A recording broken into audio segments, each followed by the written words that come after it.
Hey guys, tonight we're going to be making a delicious vegetarian meal that I discovered just a couple of weeks ago. It is sweet potato and black bean chili.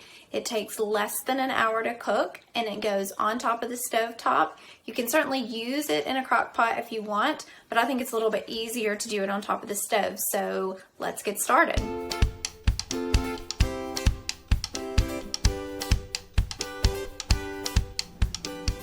So the first step is to chop all the vegetables to go in the pot.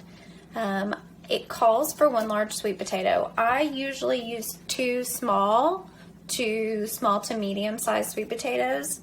Then I peel them and chop them in about 1 to ½ an inch in size. They're going to mostly be this size or a little bit smaller before we put them in the pot. Once the sweet potatoes are done and cut, I just dump them in the pan. And now it's time to cut the onion. The recipe didn't specify which kind of onion, but after I've made it several times, I like to go with the white onion. It's just a little bit sweeter to me than a red onion. I just don't cook with yellow onions that much for some reason, so I just went with my good old standby. Once you're done chopping the onion, just toss it in there on top of the sweet potatoes. I cut the onion in small chunks about ½ an inch thick.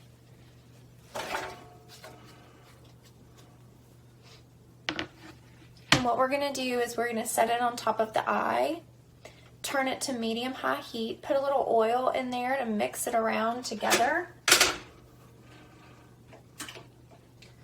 so it doesn't stick to the bottom of the pan. And while that cooks for about 8 to 10 minutes until it's all gets softened, we're going to measure out our spices. Next, we'll add the spices. It calls for, how many? 3 teaspoons of chili powder. Sometimes I just do 2 because it can get really spicy if you don't.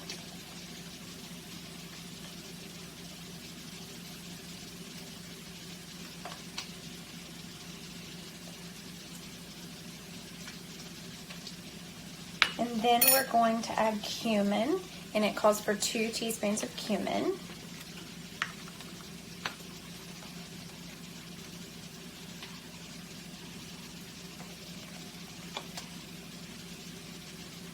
I will say that I like to put the dry spices in before I add the water or anything with juice. For some reason it just adds more flavor. It's almost like the spices just stick to the vegetables. I don't know.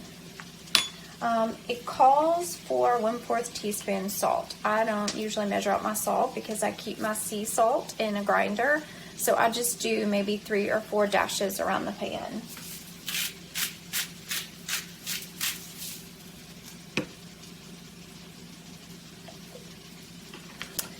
And then just kind of mix that all together.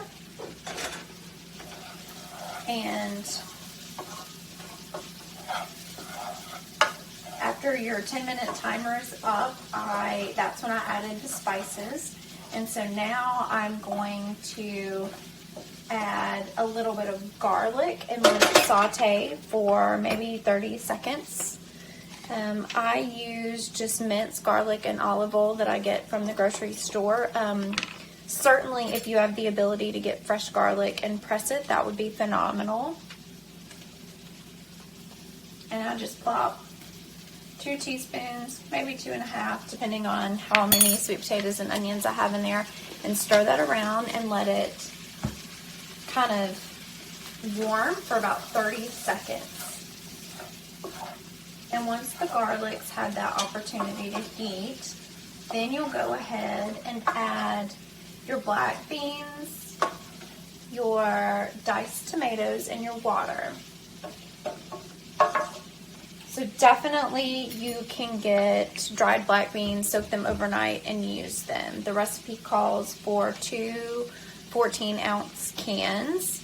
I did take the easy way out and get canned black beans this time. I frequently get regular black beans. I was just short on time. These are Bush's reduced sodium black beans, and I just dropped both cans of them in here.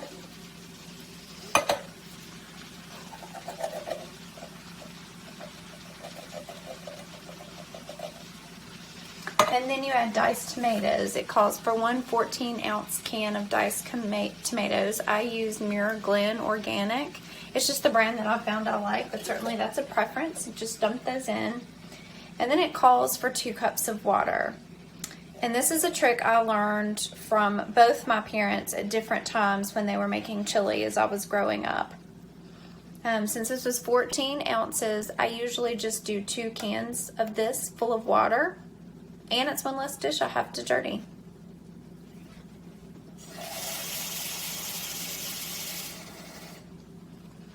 And just put it right in there on top of everything else.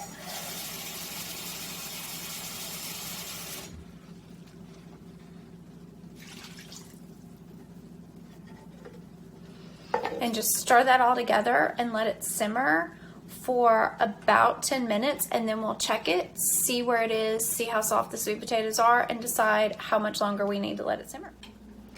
I checked the chili after about 10 minutes on medium high, as we discussed a few moments ago. It wasn't quite ready yet. You need to wait till the sweet potatoes are very tender, and everybody's stove and oven cook a little bit differently. So I put it back on for about 15 more minutes. Just tasted it and it's absolutely delicious. I can't wait to serve a big bowl. One of the things that I like to put on the top is either a little bit of goat cheese or a little bit of Parmesan cheese. They're really, they enrich the dish, in my opinion. And then sometimes I'll put a little bit of lemon juice or extra pepper on it at the table. Since so many people are finicky about pepper and salt, I tend to let everybody kind of do that their own, just as long as the food's cooked. So I cannot wait to share this recipe with you guys, and if y'all have any feedback or any suggestions, I'd love to hear from you.